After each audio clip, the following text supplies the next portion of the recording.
Ce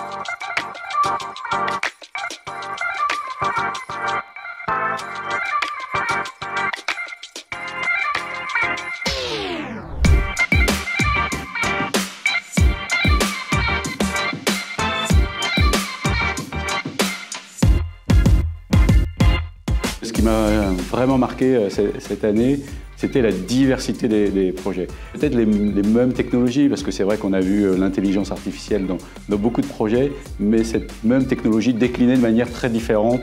C'est vraiment la technologie au service de besoins métiers ou de besoins business. Alors c'était extrêmement riche. Ce qui est impressionnant, c'est justement la diversité des applications qui sont visées, des applications B2B, des applications B2C, des applications de transformation des entreprises. Donc voilà, c'est très riche. J'ai beaucoup appris d'une part, ça montre toute la capacité d'innovation, d'entrepreneuriat sur le territoire national. On a toujours une image des entreprises françaises et des administrations comme étant parfois à la traîne sur l'innovation. Avec ces trophées, on se rend bien compte que ce n'est pas du tout le cas et qu'il y a beaucoup de pépites qui ne sont pas toujours visibles. Une bonne innovation, c'est quelque chose qui est en rupture, qui peut être passé à l'échelle au niveau d'une entreprise. Et ce n'est pas une innovation qui reste dans le tiroir, c'est une innovation qu'on va voir, qui va se déployer rapidement. Conserver notre planète, faire en sorte que l'environnement soit plus durable et plus sain en tout cas qu'on a aujourd'hui. Et puis également pour l'être humain, avoir des conditions et un confort de vie, c'est toujours très agréable. Et donc dedans, vous avez également toute la partie process IT, l'automatisation de process IT avec l'arrivée de l'IA et qui fait qu'aujourd'hui, ça facilite grandement nos vies. Un projet innovant est avant tout un projet disruptif, mais surtout qui tient compte des enjeux environnementaux et sociétaux. On ne peut pas passer à côté de la protection de notre environnement et on ne peut pas passer à côté de projets qui portent en eux les facteurs de diversité et d'inclusion. Et donc une bonne innovation, c'est une innovation qui est centrée sur l'humain.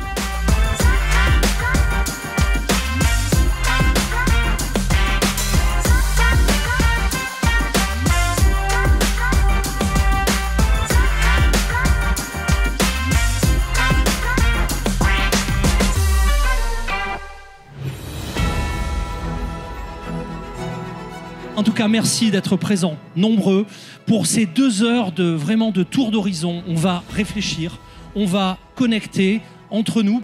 L'intelligence artificielle nous aidera peut-être à redevenir des êtres humains, si tant est que nous ayons le courage d'assumer notre humanité. L'intelligence artificielle nous pose de vraies questions, à nous de ne pas lui apporter de fausses réponses. Stratégiquement, en fait, la vraie question, c'est la question de la compétitivité. Si on ne fait pas d'IA, les autres vont en faire. Savoir l'utiliser dans des use cases, générer de la productivité dans tout un tas d'activités. Et un deuxième cas d'usage, c'est sur des cas de rupture. C'est-à-dire qu'est-ce que ça nous permet de faire qu'on n'arrivait pas à faire jusqu'à maintenant. Comment je fais pour accompagner cette transition en termes de formation, en termes de redistribution de la richesse produite par l'IA. Donc il y a plein de questions politiques autour du sujet. C'est une grande question, celle de la transformation de notre société par l'IA. On a eu cette année 70 candidatures reçues, 44 entreprises différentes qui ont candidaté, donc bravo aux 23 nominés. Bravo aux nominés officiels parce que c'est déjà une belle performance puisque à chaque fois ça veut dire qu'ils ont été dans à peu près les 5% des projets présentés. La gendarmerie est très honorée de recevoir ce prix. C'est un projet qui nous tient à cœur, qu'on a lancé il y a plus d'1 an. Et l'objectif, c'était nous pas de respecter un ROI financier, c'était vraiment d'aller travailler sur la redevabilité que l'on doit à notre citoyen. Un projet dont le moteur principal n'est pas l'IA était une gageure, donc on est quand même ravis d'être arrivé jusqu'ici. C'est un projet qui met en avant les humains qui créent l'innovation et la manière dont on peut créer un écosystème d'innovation au plus près du terrain et mettre les agents en capacité de produire cette innovation. Donc c'est vraiment quelque chose qui nous touche. C'est effectivement un projet qui est autour de la GenAI, mais c'est avant tout un projet d'entreprise.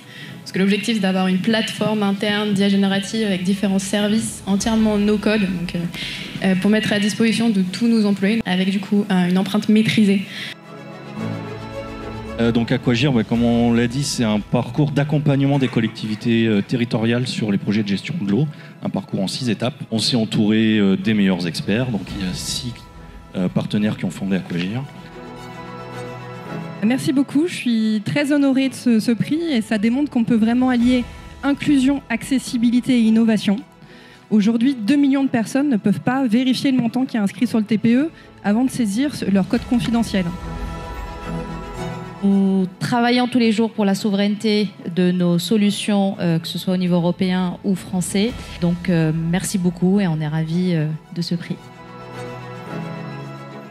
Nous, on est très honorés. C'est une belle récompense de notre travail. Depuis quelques années déjà, on a développé notre solution numérique qu'on a appliquée sur notre mobile clinique. C'est vraiment une belle récompense pour nous ce soir.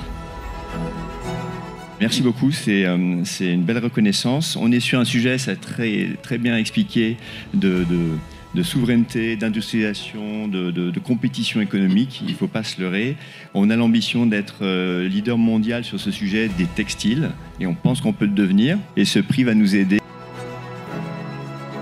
C'est très gratifiant de voir un prix remis au secteur public. Ça montre aussi l'engagement et l'impact qu'on peut avoir pour les concitoyens. Alors que le Data Lab, effectivement, on sert à la fois la gendarmerie, mais aussi la police. Et notre objectif, c'est effectivement de leur faire gagner du temps pour qu'ils travaillent mieux au service de la population et de la sécurité des citoyens. Nous, à l'échelle de l'ingénierie, notre sujet, notre vrai sujet, c'est qu'on est au cœur d'une transformation qui n'est pas celle du digital, c'est celle du climat. C'est d'accompagner la transition vers des solutions plus durables. Et donc ce temps-là, il va falloir maintenant qu'on le mette effectivement au service de la transition écologique et de faire en sorte que Aegis devienne ce leader-là et serve réellement ces objectifs-là.